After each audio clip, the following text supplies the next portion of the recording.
Alors, bonjour, chers amis. C'est le temps de passer à notre première conférence. Et notre premier conférencier est un formateur, un accompagnateur qui est passionné, qui aide les organisations en agissant comme mentor auprès de tous les professionnels. Il accompagne ainsi les organisations sur tous les aspects du génie logiciel, autant comme expert technique que comme conseiller stratégique. Il travaille pour Elaps Technologies. Tout est lié, processus, UX, DevOps, architecture, BDD, QA, Lean. Non, je ne viens pas de vous donner le code pour rentrer à la NASA. C'est le titre de sa conférence, mesdames et messieurs. Et je vous présente notre premier conférencier, Félix-Antoine Bourbonnais. Merci. Bonjour. Alors, qu'on parle de BDD, qu'on parle de DevOps ou encore qu'on parle de microservices, c'est toutes des pratiques ou des techniques qu'on a vues émerger dans les dernières années. Mais ces pratiques-là, ils naissent pas indépendantes les unes des autres. En fait, elles se bâtissent sur la précédente et puis elles ne remplacent pas vraiment les pratiques qui étaient là avant. En fait, souvent, c'est juste une question de contextualisation. C'est quelque chose du genre, dans la communauté, on a découvert quelque chose, on voit que ce contexte-là demande une nouvelle pratique, et ça émerge comme ça. Le problème, c'est qu'adopter ces pratiques-là sans comprendre l'arbre de dépendance fait une adoption qui est somme toute assez superficielle. Et puis, quand on fait une adoption superficielle des pratiques sans vraiment comprendre les racines, bien, généralement, ça génère souvent plus de complexité, mais pas forcément plus de gains. Ça va faire plus de réunions et puis plus de code à maintenir, finalement. Alors, on va essayer d'explorer ce phénomène-là. Alors, la première chose, on va s'intéresser à comment est-ce qu'une idée ou une nouvelle pratique va naître. Ensuite, on va s'intéresser à comment est-ce qu'on peut les adopter graduellement, profondément, en considérant en fait l'arbre de dépendance. Et finalement, on va aller se tourner du côté des plus grands performants de notre industrie pour voir qu'est-ce qu'eux ont en commun et comment font-ils pour continuellement rester les meilleurs, finalement. Et pour ça, on va se baser sur une étude, une des plus grandes études du génie logiciel qui a été menée dans les dernières années, depuis 2014, sur environ plus de 2000 entreprises et 30 000 sondages. Alors, débutons. La présentation, au fait, va durer 50 minutes, puis il y aura une période de questions par la suite. L'agilité a presque 20 ans, en fait 18 ans depuis la signature du manifeste. Cette communauté-là est une communauté quand même assez riche qui va du côté produit jusque du côté technique. Et puis en 20 ans, il y a beaucoup de strates, de sédiments qui se sont déposés les uns par-dessus les autres. Et puis, c'est un peu comme le travail d'un géologue, finalement. Un géologue, il peut regarder l'histoire de la planète, de la Terre.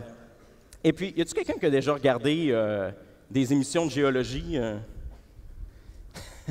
Quelques personnes, OK. Alors, on peut en fait regarder dans l'histoire de la planète, on peut voir les différentes strates successives qui se sont déposées avec le temps.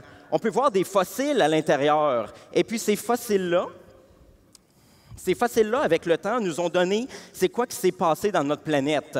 On peut voir également, avec cette période successive, des forces, des plaques tectoniques qui ont monté ces roches-là, qui les ont mis droites et puis qui les ont couchées.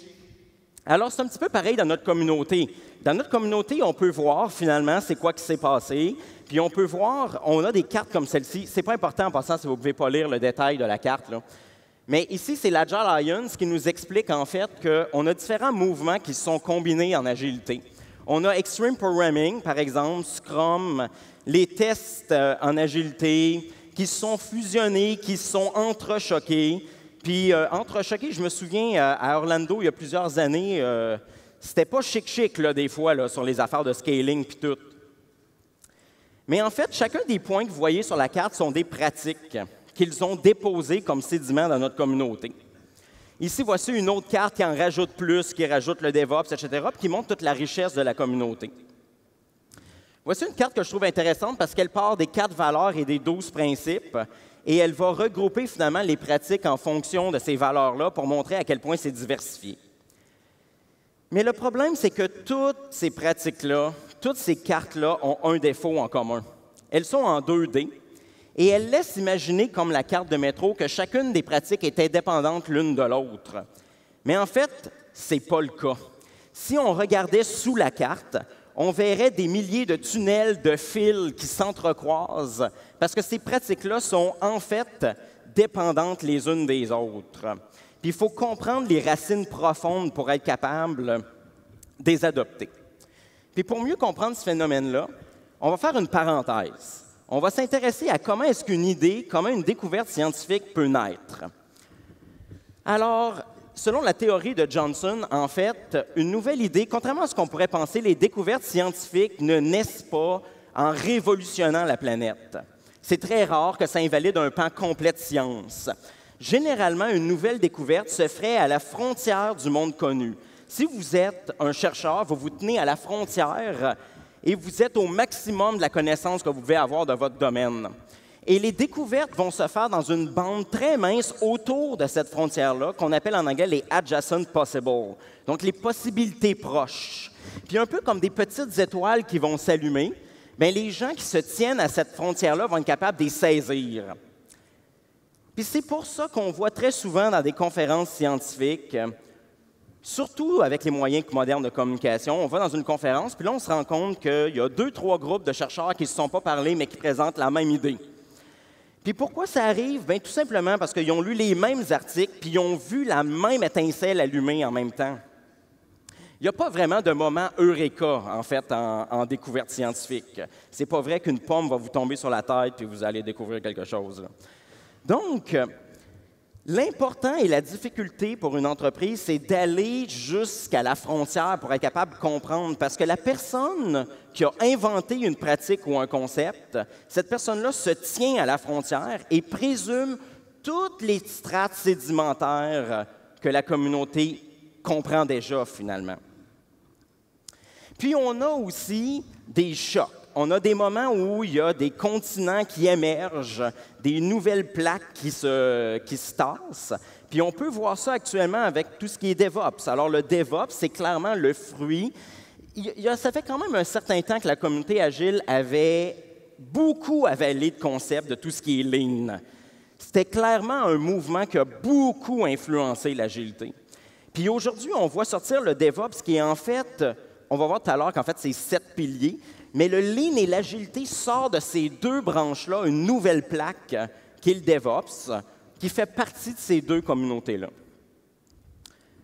OK, alors si on a une pratique qu'on veut adopter, bien, il faut comprendre que cette pratique-là est née un jour proche de la frontière. Et comme elle est née proche de la frontière, son arbre de dépendance et de racines est assez profond, mais est supposé. Parce que les gens qui vont vous expliquer pour la première fois c'est quoi cette pratique, j'ai mis BDD ici, mais ça pourrait être n'importe quoi d'autre, eux comprennent et prennent pour acquis tout ce qui précédait, tout comme il y a très longtemps quand même dans notre communauté.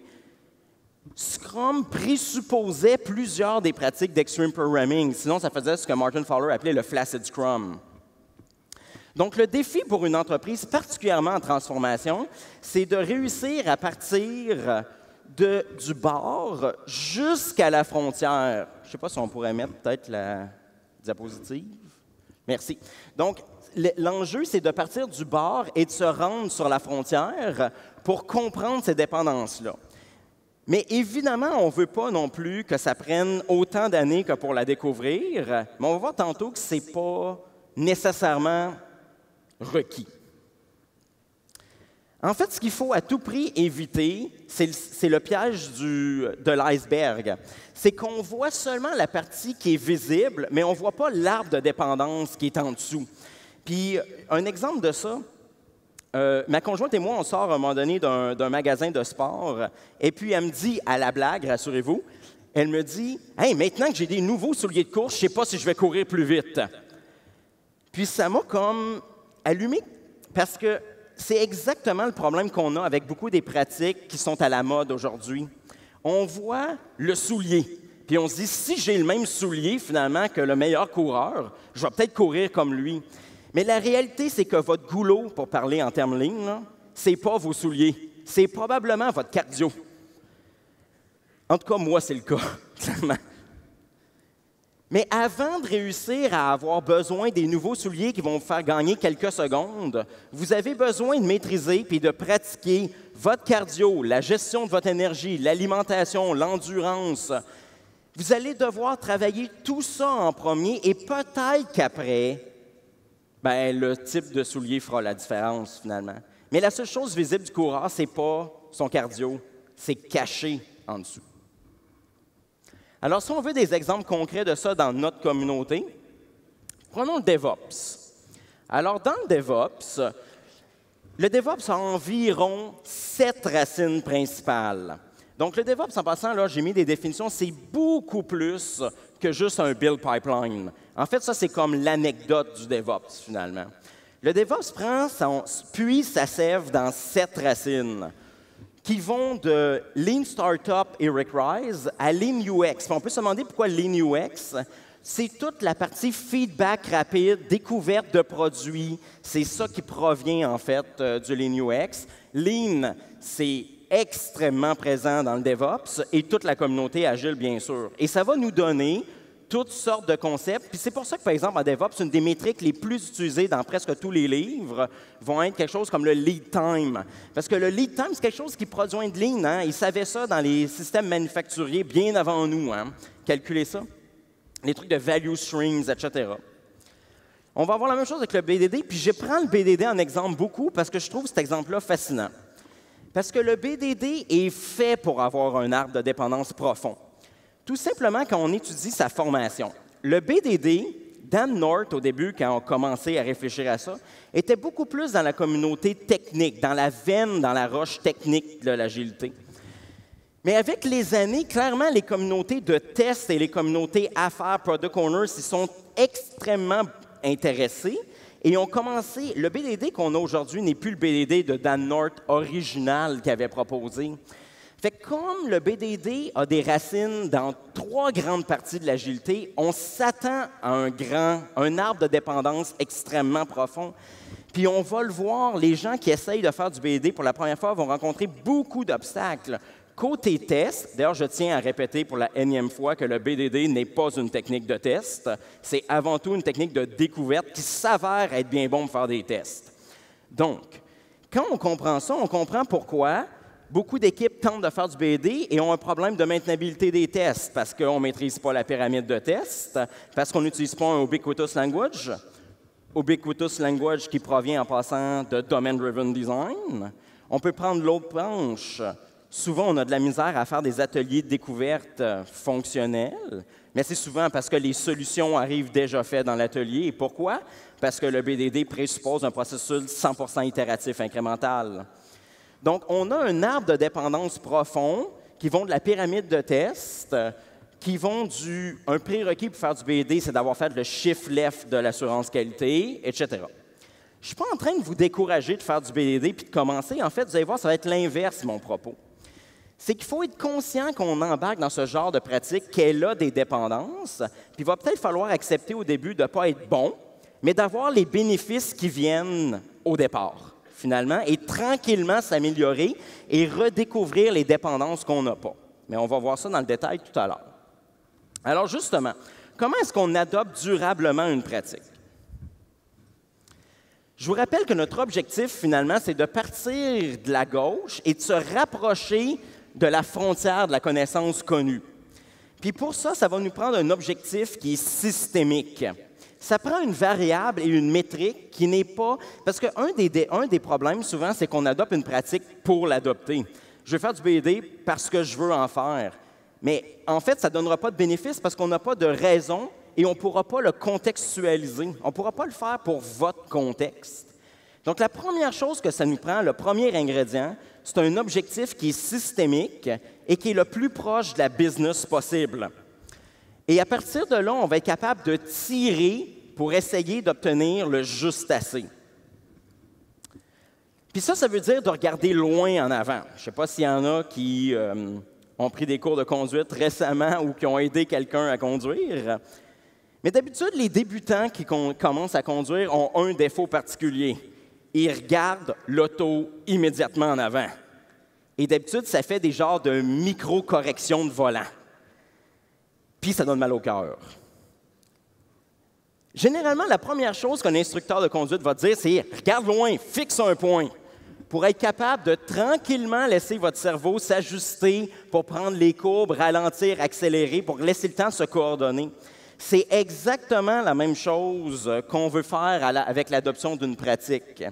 On veut s'assurer de fixer un objectif qui est loin, qui est systémique, puis tranquillement aspirer les pratiques nécessaires juste au moment où j'en ai besoin. Alors, comment est-ce qu'on fait pour les apprendre, ces pratiques-là?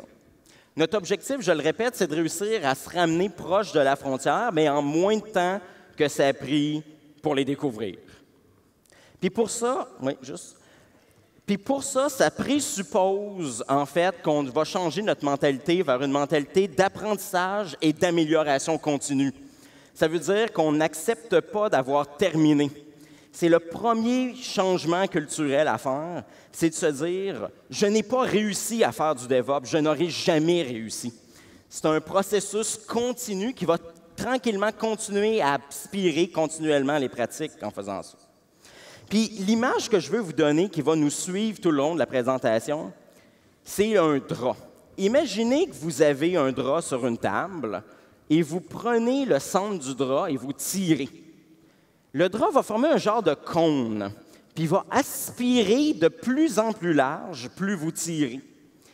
Puis l'idée qu'on essaye dans ce cas-ci d'avoir, c'est de lever le cône, puis laisser les pratiques s'aspirer, mais pas forcément en faisant totalement chaque pratique. Juste, oups, si je modifie ça, puis je le fais comme ça, j'ai ce gain-là, je peux continuer à tirer. Alors, ce que ça va nous prendre, puis on va revenir tout à l'heure précisément, ça va nous prendre une variable qu'on va viser, vers où on veut tirer le drap. Un exemple qu'on pourrait prendre, qui n'est pas anodin, c'est la fréquence de déploiement. Donc, je pourrais choisir, par exemple, de dire, je tire le drap en augmentant graduellement ma fréquence de mes déploiements. Je livre une fois aux 6 mois au end-user. Donc, je livre une fois aux 6 mois. Bien, je pourrais dire, je vais être un peu meilleur, je vais mettre ça aux 5 mois. L'avantage de faire ça, c'est que ça ne m'oblige pas d'être parfait. Ça me demande juste de mettre suffisamment de pratique et d'être juste assez bon dans ces pratiques-là pour gagner un mois. Mais quand vous allez attraper, je veux livrer aux 2 semaines, probablement que vous allez devoir venir meilleur dans beaucoup de ces choses-là. C'est la stratégie globale. Et c'est une stratégie qu'on connaît bien, en fait. Imaginez que vous avez un problème à résoudre, puis vous vous inscrivez à l'université parce que vous avez besoin de faire du calcul différentiel et intégral. Bien, il y a un prérequis au calcul différentiel et intégral, c'est de connaître l'algèbre. Mais si vous ne connaissez pas l'algèbre, ça ne sert à rien là, de faire le cours de calcul intégral ou maths légionnaire 1 ou 2 à l'université. Vous ne comprendrez pas. Fait que la première chose qu'on va faire comme humain, c'est de dire « Hey, attends un peu, là, je vais apprendre la base ». Puis la bonne nouvelle, c'est que même si ça a pris des centaines d'années à l'humanité, en fait plus que ça, pour découvrir l'algèbre, bien, ça ne vous prendra pas 100 ans. Parce qu'on sait comment condenser ça, comment le faire apprendre. On va vous donner des exercices précis. Vous allez pratiquer, puis d'après moi, un adulte qui a passé son secondaire peut apprendre ça en 1 ou 2 semaines. Puis après, bien, le calcul intégral, c'est plus dur, ça va prendre un peu plus de temps, mais on ne vous demandera pas des centaines d'années non plus. Pour revenir à notre exemple du géologue, ça a pris des millions d'années forger la roche pour qu'elle soit telle qu'elle est. Mais ça ne prend pas des millions d'années pour lire notre histoire, par contre. Alors, c'est ça qu'il faut se rendre compte pour être capable de tranquillement absorber de nouvelles pratiques. Et là, je n'irai pas loin dans cette veine-là, parce que c'est un sujet en soi, mais vous pouvez utiliser des techniques comme le deliberate practice, par exemple, la pratique délibérée. Il y a des références, si vous voulez. Alors, au fait, les références vont être sur Internet à partir de demain, fait que vous n'avez pas besoin de tout noter. La pratique délibérée, qui est un effort cognitif important dans lequel on s'auto-teste et on essaye d'apprendre. Puis, même si c'est une pratique individuelle, c'est quelque chose qu'on peut facilement transposer aux entreprises. L'idée étant de se dire que ça prend du temps, puis c'est pas en faisant constamment... Vous savez, quelqu'un qui essaye de jouer du piano, là, un pianiste professionnel, généralement ne pratique pas le concerto qu'il va jouer pendant 6 mois tous les jours. Sa stratégie, normalement, et plus d'aller identifier dans le concerto c'est quoi les morceaux qui sont difficiles et de se faire des routines d'entraînement généralement spécifiques à chacune des difficultés et en les répétant. C'est de la pratique délibérée. Puis on peut faire la même chose dans d'autres domaines. Si vous voulez devenir marathonien, pour reprendre notre exemple de tout à l'heure, bien, le marathonien va peut-être vouloir viser l'augmentation de son cardio et n'a pas besoin de courir un marathon tous les jours. Mais ça veut dire comme entreprise qu'on laisse des moments à l'intérieur de notre entreprise pour être capable de faire de la pratique pour augmenter nos compétences clés. C'est un sujet en soi, je n'irai pas plus loin, mais c'est nécessaire. On n'arrivera pas à aspirer toutes les pratiques et à les améliorer en ne faisant que faire. Il faut aussi des moments de pratique. OK. L'autre problème, c'est qu'il faut absolument s'approcher de la frontière, pas en silo. Puis ça, la communauté agile n'a jamais été une communauté qui valorisait les silos. Puis à cause de ça, les gens qui se tiennent à la frontière, qui inventent les nouvelles pratiques, ne sont pas dans un mode de « Ah, bien, je vais penser à faire ma pratique pour que ça corresponde juste aux développeurs ». Ça ne fait pas partie de leur mentalité, de la stratification de 20 ans. Eux autres ne le voient pas comme ça. Donc, à cause de ça, les pratiques, à peu près n'importe laquelle, va avoir des tentacules, des affaires jusqu'au développement. Même quand on pense que c'est quelque chose purement architectural, comme les microservices, ont des ramifications du côté affaires parce que le découpage doit être fait en fonction des bundled context pour les développeurs, par exemple. Et bundled context provient aussi du côté affaires. Donc, il y a des ramifications, ce qui veut dire qu'il faut, je ne sais pas s'il y en a qui connaissent l'analogie du hamburger, c'est une analogie qu'on utilise souvent pour expliquer les découpages de user story. Donc, quand on découpe une user story, si vous allez manger un hamburger, vous voulez fabriquer un hamburger. Puis là, vous vous dites, je vais faire plein de variantes d'hamburger, ça va être vraiment cool, le monde va pouvoir manger chez nous. Mais un hamburger, ça a toujours un pain, des condiments, puis une boulette. Ça ne sert à rien de commencer à produire toutes les sortes de pain au sésame, aussi au ça, puis pas travailler sur la boulette. Il n'y a personne qui va vouloir manger ton pain tout seul. Alors, la technique de découpage, c'est de dire, tu peux prendre, OK, je vais prendre le pain le plus simple, la boulette de bœuf, puis le ketchup seulement. Je vais prendre une bouchée là-dedans, mais je vais constamment trancher verticalement mon hamburger, par contre. Bien, la même analogie qu'on utilise pour les user stories fonctionne aussi pour ce qui est d'acquérir des nouvelles pratiques. Parce que là, ce qu'on va vouloir, c'est se rapprocher de la frontière en prenant constamment une bouchée dans toutes les sphères. Donc, technique, processus, humain, culture, organisationnel. En prenant constamment une bouchée dans tout ça, vous allez réussir à faire une balance qui fait que votre pratique va être adoptée dans un point de vue systémique. Parce que sinon, vous allez faire de la micro-optimisation, puis finalement, ça ne donnera rien au final, puis vous ne comprendrez pas pourquoi certains aspects ne marchent pas. Bien, parce que certains aspects de la pratique demandaient une autre sphère, par exemple. Vous voulez adopter le DevOps, attendez-vous à faire des changements culturels et organisationnels, ça vient avec. Donc, il va falloir que mais vous ne voulez pas faire tous ces changements-là en Big Bang. Le Big Bang, c'est jamais bon. Donc, vous voulez généralement le faire graduellement en prenant une bouchée dans chaque couche. Et l'autre chose qu'on veut, c'est avoir le même objectif pour tout le monde. Puis là, je vais faire une autre parenthèse théorique, là. C'est quelque chose que DevOps a beaucoup emphasé, mais ça existait depuis longtemps, on savait ça. Les organisations, en développement logiciel, font face à deux grands problèmes, deux grandes pressions. La première pression, c'est l'urgence, c'est la vitesse, c'est le fait de dire « je veux livrer plus vite ». Et de l'autre côté, c'est la stabilité. Je veux faire en sorte que ce que je fais est de qualité puis est stable. Et ces deux forces-là, généralement, s'opposent. Puis le problème dans beaucoup d'organisations, c'est que les rôles, les responsabilités, les individus puis les équipes sont valorisés, sont récompensés puis sont évalués seulement sur l'un des deux aspects. Puis je ne suis pas en train de dire là, que les développeurs se foutent de la qualité, souvent, ils n'ont même pas accès aux métriques de l'autre côté. L'urgence, c'est le fait de vouloir aller plus vite, c'est ship du code plus vite. Puis si on met trop l'emphase là-dessus, vous risquez de tomber dans des problèmes comme Melissa Perry appelle « the build trap ». Mais si vous faites juste de la fiabilité, bien, le problème, c'est que vous ne livrerez pas à temps. Puis ce qui va arriver, puis une étude nous a confirmé ça dans les dernières années, c'est que sur 4 ans, une entreprise qui focalise sur la vitesse va aller beaucoup plus vite, va acquérir beaucoup des pratiques. Vous vous souvenez, le drap, là, sous le drap, on va aspirer seulement les pratiques qui augmentent la vitesse. Puis ce qui va arriver systématiquement, c'est que pendant 2 ans, ça va bien aller, puis après ça, la vitesse va chuter. Puis on se doute pourquoi. Ça s'appelle la dette technique. Mais si en même temps, d'autres entreprises se sont dit « ça ne m'arrivera pas, je vais focaliser à la place sur la stabilité ». Et puis le problème, c'est qu'il y a une autre inversion de la courbe 2 ans après, parce que la focus a tellement été sur la qualité que la pression du marché va vous rattraper. Donc un jour, ça va être « OK, finalement, c'est beau la qualité, mais ship, ship, ship ». Puis là, bien, on n'a pas aspiré les pratiques qui nous auraient permis de produire vite, de manière stable, parce qu'on a aspiré juste un des deux côtés. Puis, c'est pour ça que depuis des années, par exemple, la communauté agile prône shift left sur l'assurance qualité, shift left sur la sécurité. Parce que le problème, c'est que quand dans une équipe, on a le développeur qui termine quelque chose, le pousse dans Jira à un testeur, on sépare sur 2 individus la responsabilité des 2 côtés dont les forces s'opposent. Il n'y a pas d'intérêt convergent.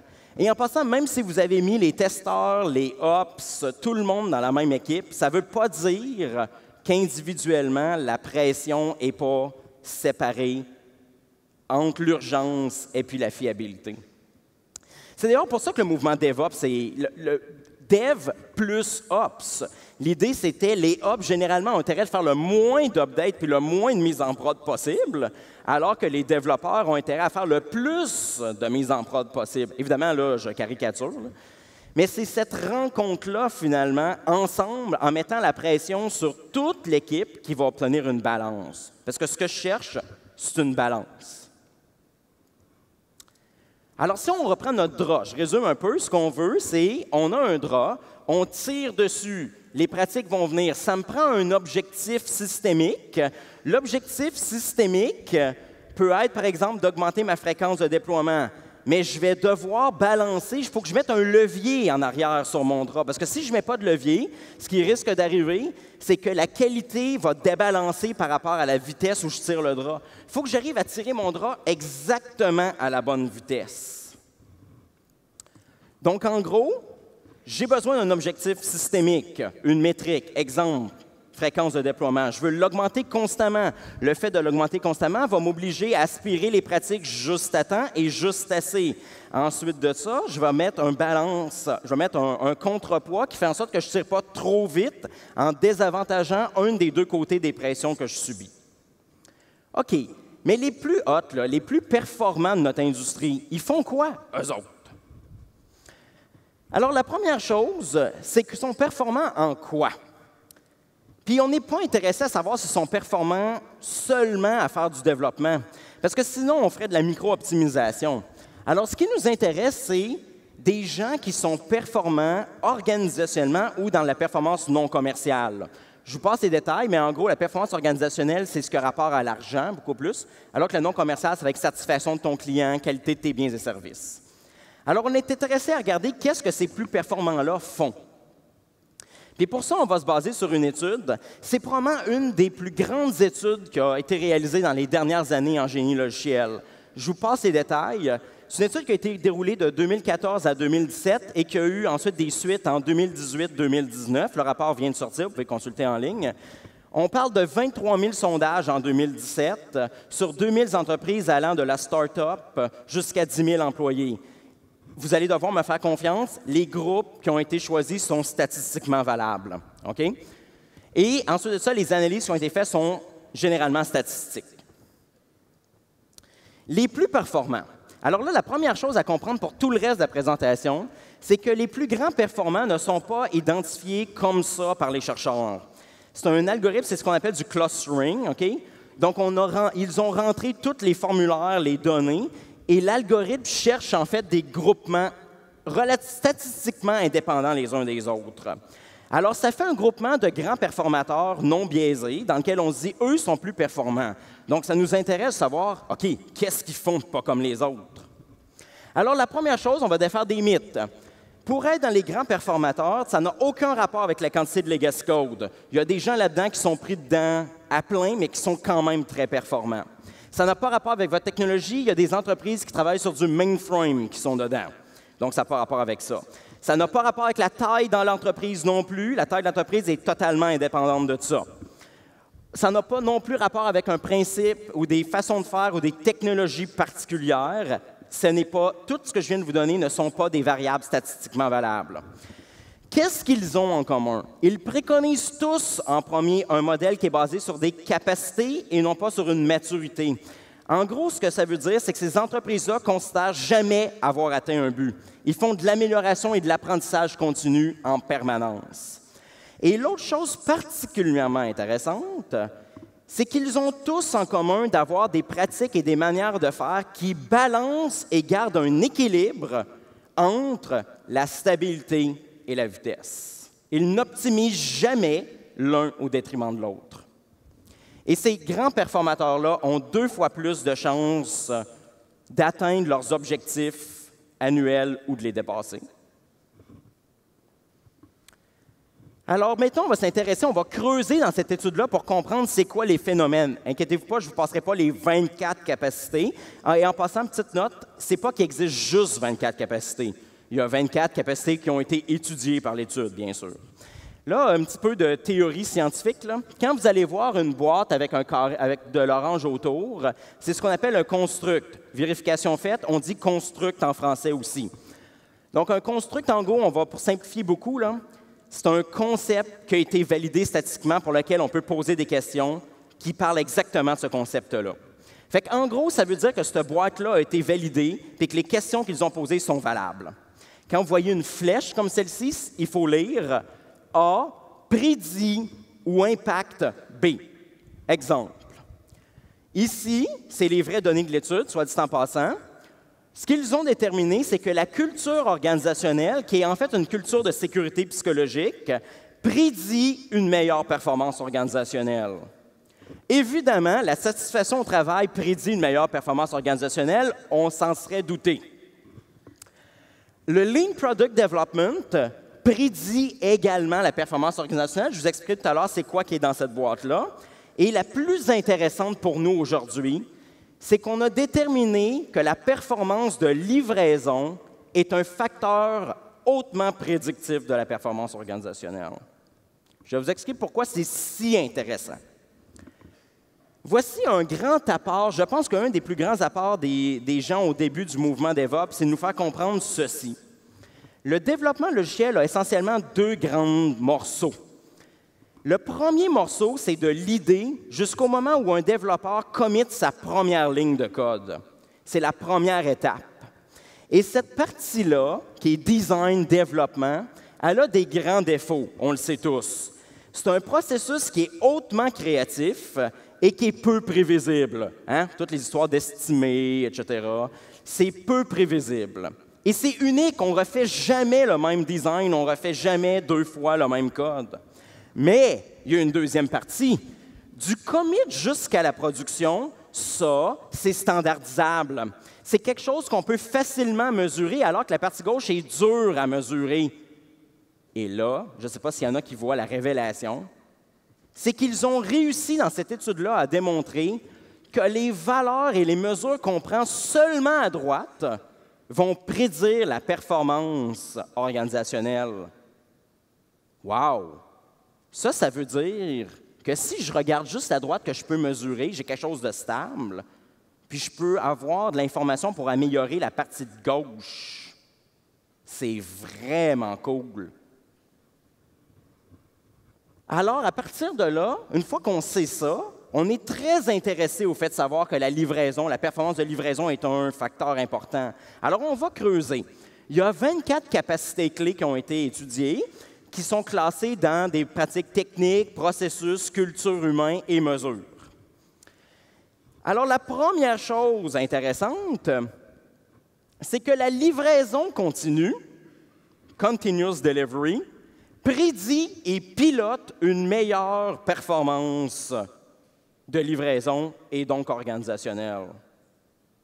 À condition, par contre, d'adopter la même définition que les chercheurs de livraison continue, qui est une équipe peut déployer sur demande, donc à n'importe quel moment, en production finale en utilisant le cycle standard de livraison. et, c'est un et, une rétroaction rapide sur la qualité et la déployabilité est disponible à tous les membres de l'équipe et agir sur cette rétroaction est leur plus grande priorité. Si vous répondez à cette définition, la livraison continue prédit une amélioration des performances organisationnelles. Et qu'est-ce que la livraison continue? Qu'est-ce qu'on peut avoir comme pratique qui sous-tendent ça? L'étude s'est aussi penchée là-dessus. Je ne les ai pas toutes mises et on va regarder seulement 2, 3.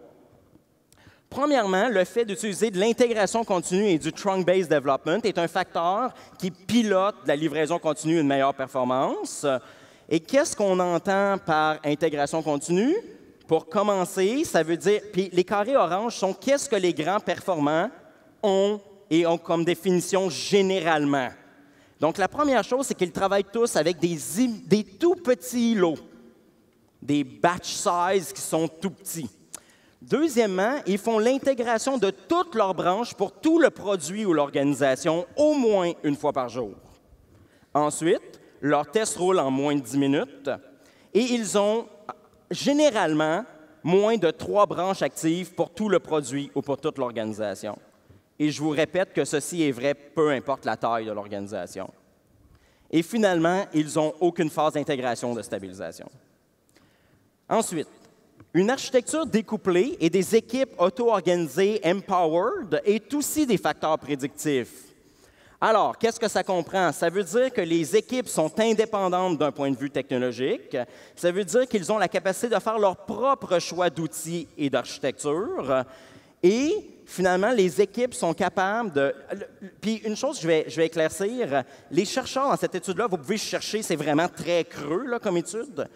D'un point de vue architectural, ils ont tenté de chercher c'est quoi la métrique qui fait en sorte qu'une architecture est découplée ou pas.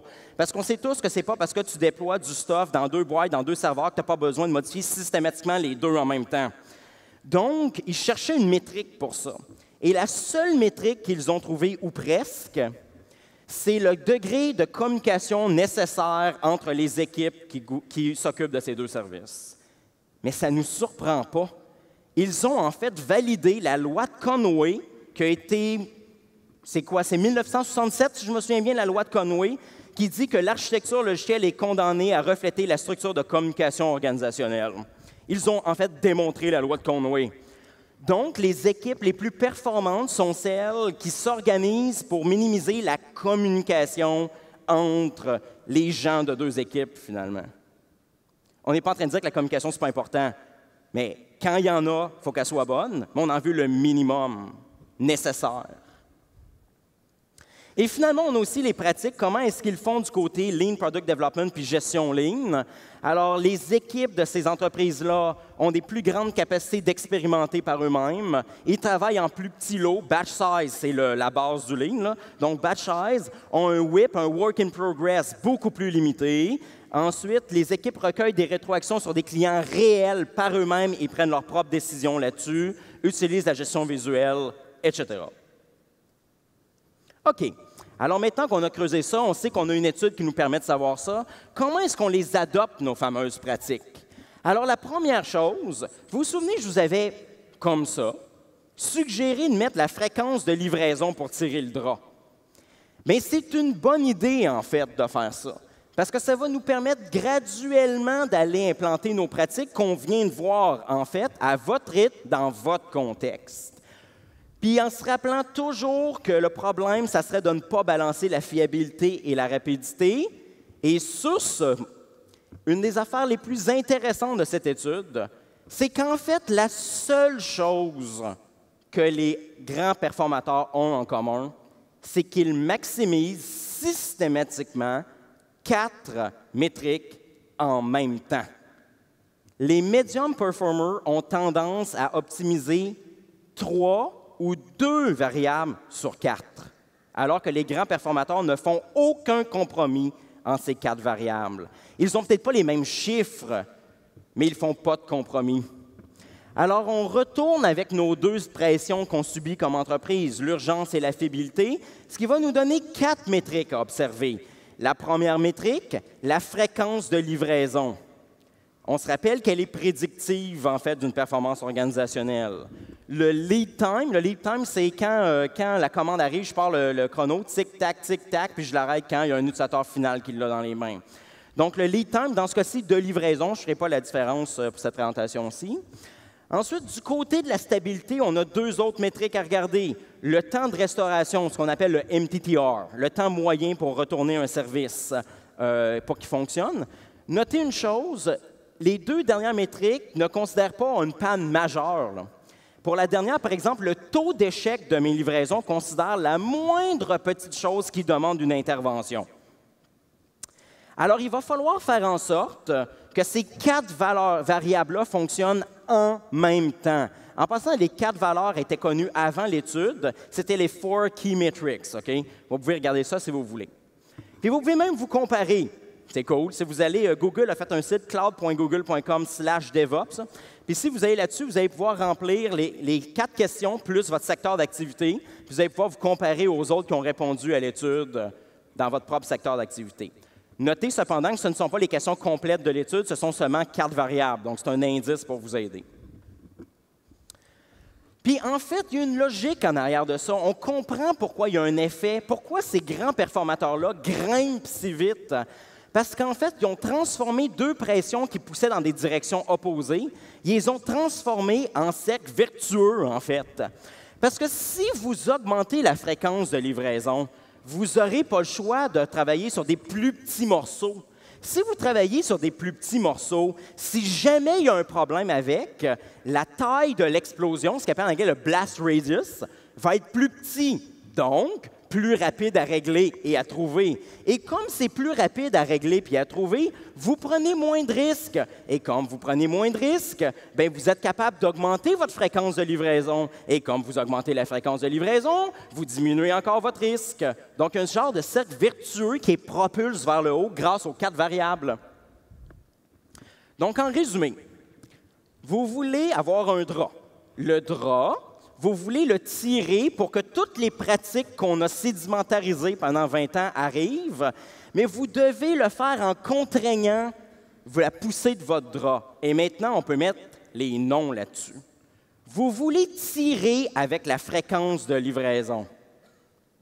C'est celle qui va vous donner la plus grande progression graduelle. Mais vous voulez contraindre ça avec 3 variables.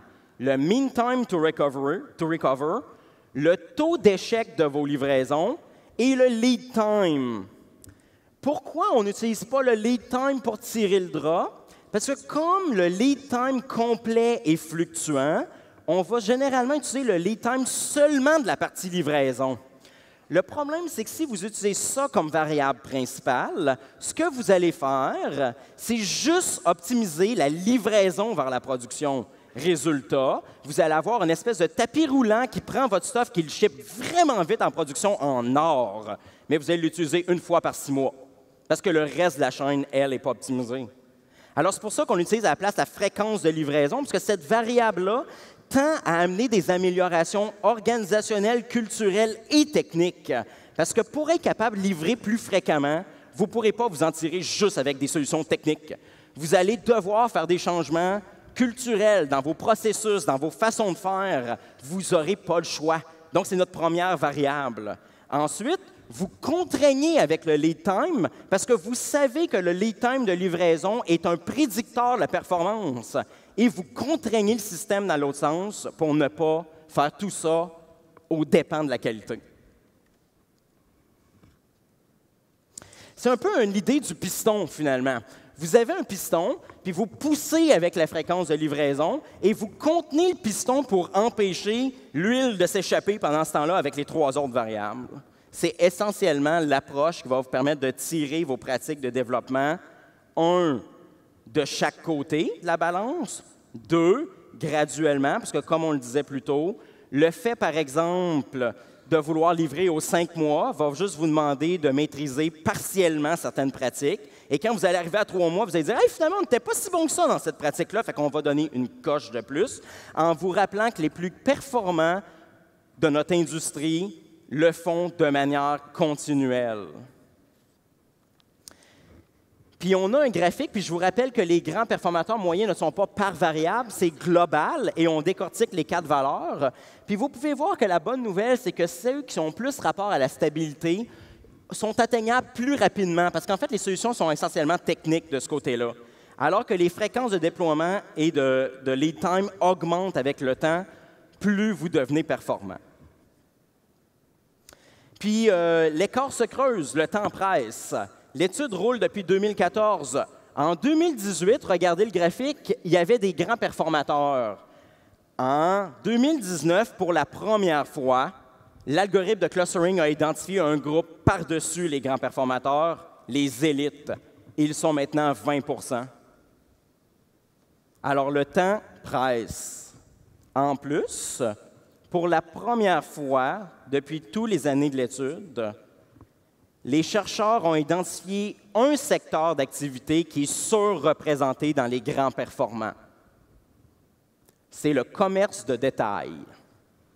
La meilleure hypothèse, c'est qu'avec toute la pression du marché de l'économie digitale, ceux qui n'y étaient pas sont morts.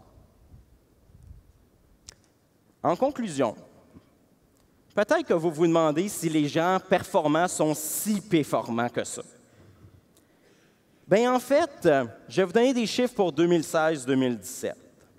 Les plus grands performants déploient 200 fois plus fréquemment que les plus bas. Leur lead time est 2055 fois plus rapide. Leur mean time to recovery est 24 fois plus rapide. Le taux d'échec de leur mise en production est 3 fois plus bas. Leur productivité, leur part de marché et leur profit est 2 fois plus élevé en moyenne. Et leur croissance de leur capitalisation est 50 % sur 3 ans. Ils passent 50 % moins de temps en correction de sécurité. Leurs entreprises ont des employés qui font moins de burn-out que les autres.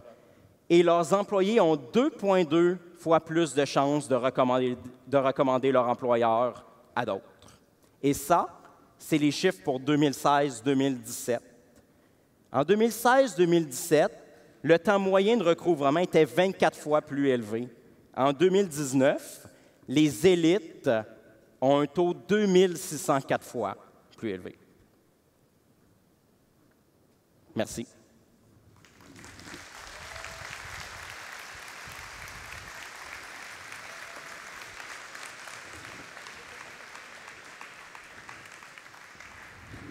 Question? Tu une période de questions? Oui, absolument.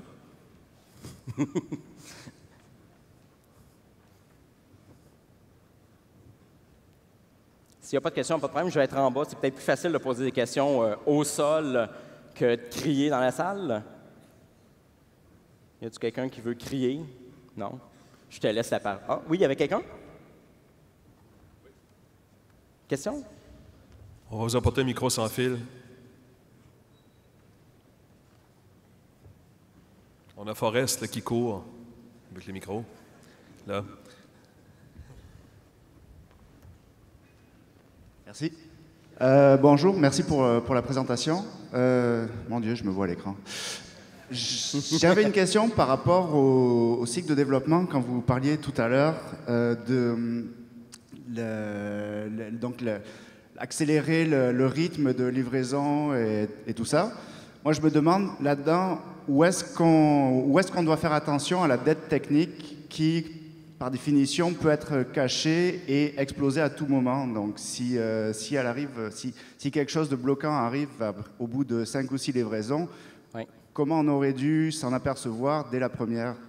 OK, il y a 2 niveaux de réponse à cette question-là. La première, c'est je réemphase la raison pour laquelle il y a 2 autres variables qui sont du côté stabilité. Okay? Le seul problème, c'est que si on avait juste ça, peut-être que ça prendra un délai avant de s'en rendre compte. Mais c'est pour ça que dans l'étude, notamment, dans les capacités qui soutiennent du continuous delivery, on va avoir l'intégration continue avec des règles très claires, du genre je dois intégrer au moins 1 fois par jour dans Master. Parce que, puis là, il y en a d'autres, c'est l'architecture découplée, etc. Parce que la réalité, c'est que réussir à maintenir seulement 3 branches en parallèle, que tes tests roulent en moins de 10 minutes, et puis que tu puisses fusionner dans Master chaque jour, ne sera juste pas possible avec la dette technique. Fait que finalement, les capacités, puis c'est pour ça que la livraison continue. Puis j'ai épuré le diagramme en passant. Si vous regardez la vraie étude, là, le déploiement, la livraison continue est tentaculaire. Ça prédit une tonne d'aspects. Puis notamment le fait que ça contraint architecturalement et la manière dont on développe. Donc, c'est pour ça que le fait de faire de la livraison continue va t'obliger à gérer ta dette technique. Tu ne pourras juste pas mettre ces contraintes-là avec la dette technique. Tu vas te rendre compte vraiment vite. C'est pas long, là. Tu fais juste générer un peu de dette, pas faire tes tests automatisés. Bonne chance pour merger dans Master tous les jours, quelque chose comme 20 équipes. Là. Ça n'arrivera pas. Donc, c'est pour ça. Puis c'est intéressant ta question parce que ça montre toute la balance. C'est pour ça qu'en fait, là, j'ai montré les études statistiques, je n'ai pas descendu, mais c'est pour ça que chacune de ces micro-pratiques-là qu'on a se balance et se barre les unes les autres, finalement. Puis ça me ramène à mon sujet du début. C'est pour ça que je disais de faire attention à ce qu'en anglais, on appelle le cherry picking de pratique. Là. Le fait de faire de la sélection en disant « Ah, moi, je vais faire du BDD, mais pas ça. » Puis, parce que le danger, c'est ça, c'est que ces pratiques-là ont été conçues au cutting edge, à la limite, à la frontière de la connaissance. La personne qui l'a conçue, elle l'a conçue en sachant qu'il y avait une autre pratique qui barrait les défauts de celle-là, finalement. Puis c'est ça qu'il faut tirer puis voir venir en même temps.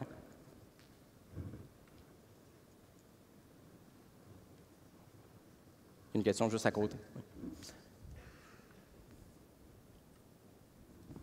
Si.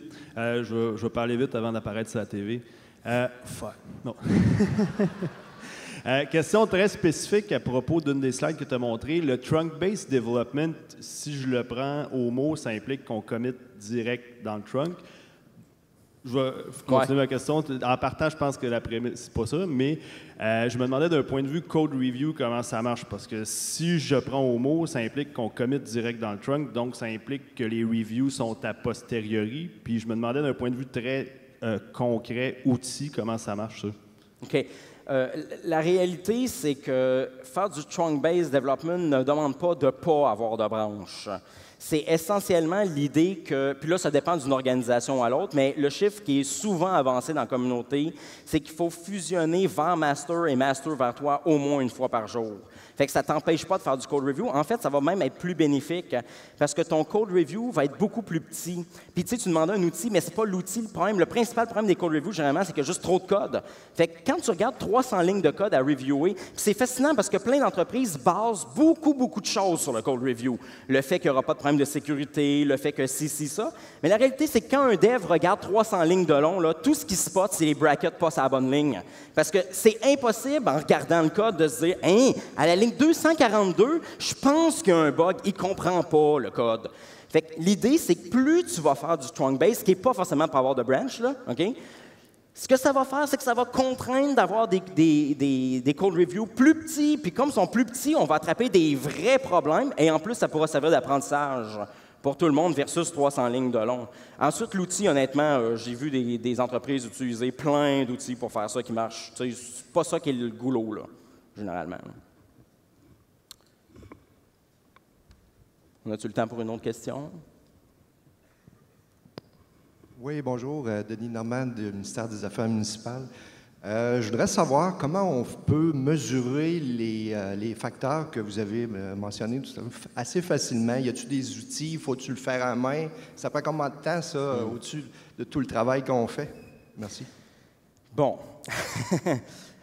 La réponse rapide, c'est ça dépend, parce que le problème, c'est que ça dépend tellement, parce que ces mesures-là ne doivent pas être prises, ça c'est un danger, ces mesures-là doivent être systémiques. Vous ne voulez pas les prendre sur une seule équipe dans un seul contexte, que sinon vous allez faire de la micro-optimisation. Vous voulez les prendre plus larges, puis là, bien, la réponse va dépendre de qu'est-ce que le reste de l'entreprise utilise. Ça fait que c'est très difficile de répondre à ça. Puis, je vais juste mettre une nuance avec ce que je viens de dire. Vous ne voulez pas faire de la micro-optimisation, mais ça ne veut pas dire que vous ne voulez pas commencer avec une équipe. Là. Il y a une différence dans le raisonnement. Vous voulez commencer en quelque part, mais faites attention de ne pas tellement localiser vos mesures qu'en fait, vous n'avez pas l'effet systémique, donc pas d'amélioration des performances organisationnelles. Les performances organisationnelles, pour mesurer ça, je veux dire, les gens en sciences économiques savent comment faire ça. Là. C'est un autre domaine. Là. Si vous voulez mesurer ça, tout ce qui nous concerne le plus, mean time to recovery et la fréquence des déploiements, les déploiements ratés, ça se mesure généralement en fonction de ce que tu sais. Si tu es dans le cloud, il y a des mesures pour être capable d'aller chercher ce genre de métriques-là. Toutes les build pipelines, mais là, tu sais que tu utilises AWS, Azure, ou tu sais, ça ne change rien, là. Tu vas être capable d'aller chercher ce genre de mesures-là généralement. La seule chose, c'est que pour ce qui est des builds ratés, il y a une partie, par contre, pas les builds, pardon, le déploiement qui s'est succédé par demande d'intervention, c'est que des fois, c'est un peu dur de juger c'est quoi qui a demandé une intervention. Si on prend les mesures que par les outils en évacuant le côté subjectif, on risque d'être biaisé en regardant que des failures majeures. Tu sais, du genre, le service n'a pas de partie. C'est ça qu'on va avoir. Alors que si vous voulez être des grands performateurs, eux autres, ils ne mesurent pas leur temps de recouvrement, du genre, j'ai perdu le service puis j'avais un downtime. Là. Eux autres, ils mesurent quelque chose du genre, personne ne s'en est rendu compte, mais il y avait un glitch qui m'a demandé de faire une correction rapide. C'est ça qu'ils vont essayer de mesurer. Puis ça, ben là, ça dépend des taux que vous utilisez puis comment vous gérez le processus. Je vous dirais que beaucoup des exemples qu'on a des compagnies qui appliquent beaucoup ça assument la partie subjective en mettant la responsabilité. Tu sais, dans la liste des pratiques, des trucs, il y avait responsabilisation de l'équipe, etc. Bien, ça en fait partie aussi. Donc, vous êtes en même de juger c'est quoi. Il faut juste qu'on s'entende que c'est la moindre problématique en termes d'intervention. Bon, si on n'est pas rendu là, peut-être que les métriques de base vont faire, mais il faut être conscient qu'il faut aller plus loin. Puis il y a des affaires extraordinaires là-dedans, là. Google, par exemple, font ce qu'ils appellent des DORT, si je me souviens bien, en tout cas, un peu comme une évacuation d'incendie. Ils vont planifier des incidents majeurs dans leur système pour pratiquer les équipes. Puis, ils ont même une règle où ils essayent souvent de faire en sorte que, à chaque fois qu'ils font un nouvel essai d'incident, une nouvelle simulation, ça implique des équipes qui, normalement, ne se parlent pas. Juste pour être sûr qu'ils s'habituent à se parler et qu'ils se connaissent. Fait que c'est pour dire que ça va un peu au-delà de juste prélever la métrique, finalement. C'est bon? Alors, j'imagine que c'est terminé.